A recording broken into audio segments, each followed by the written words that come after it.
When I first came to Christ, it was 30 years ago. And some of you may say, that's a long time. You're old. How do you know I didn't come to him when I was 3 months old? Don't make assumptions. When I came to Christ, I was 20 years old. And I was so excited about Jesus. I didn't really know that there was this reality of Jesus changing lives. I thought it was fictitious. I thought historically it was inaccurate. I thought it was just a lot of hogwash. I thought it was just religiosity. I thought Christianity was weak-minded people. I thought all of those things until Jesus saved me. Then it washed away all my misnomers. I fell in love with the one who fell in love with me. When I found out that all my sins have been forgiven, oh man, my sins were a lot. And to know that they were all vanquished, when I invited Christ to save me, I was lost for words. And then I found out that if I ever blow it again, whether sin accidentally or even voluntarily at a moment of emotional lapse, that I can still confess those sins before God and He's going to forgive me. That's what 1 John 1 verse 9 said. If you confess your sins before God, He's just and faithful to forgive you of them and cleanse you of all unrighteousness. I was thrilled. I found out that God wanted to prosper me. I found out that God wanted to raise me up. I had no trouble with that issue. I wanted to be raised up. I found out that God said, I want you to be the head and not the tail, above and not beneath, the first and not the last. I had no problems with any of those passages. And then one day, my minister taught that you need to give God a tithe, 10% of your earnings. Oh man, now I had no problems with anything else. Now I'm stuck. And all of a sudden, I'm thinking, what is this guy talking about? What's he talking about?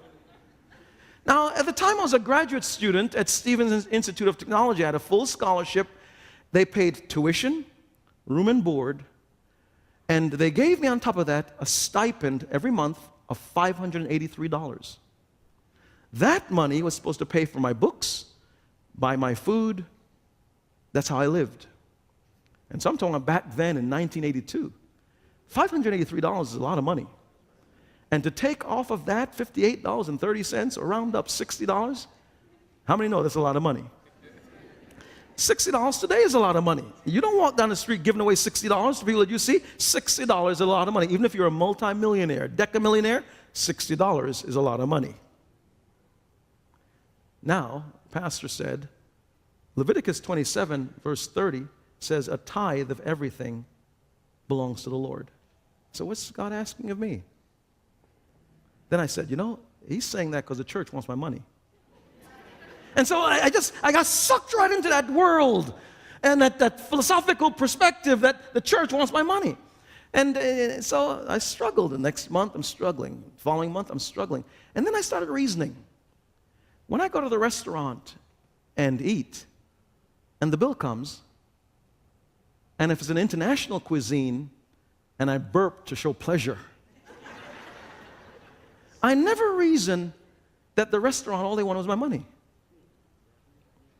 And if I go and get my car washed, and when it comes out of that car wash, it looks new again, or it looks shiny, the rust, I never reasoned that all the car wash dealer wanted was my money.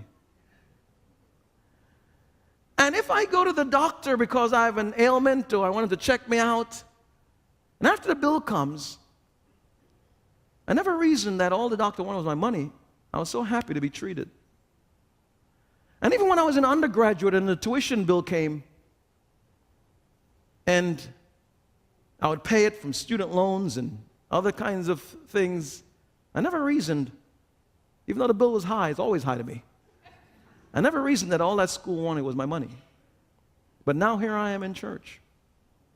And the moment that tithing is mentioned, I find myself sucked into this wind of thinking all the church wants is money. But yet, When I think about it, the church is like a car wash. It washes the stain and the filth of the world off me. Yet when I reason, the church is like a hospital. It treats me of my sin, sickness, and the contamination of my soul. Yet when I reason, the church is like a restaurant. It feeds me. I learned how to be a father and a husband from men that were in the church. When I reason, the church is like a college. I get educated and trained in righteousness and godliness and in living. Then why am I then accusing the church of wanting my money when all those other things and entities never get accused of that?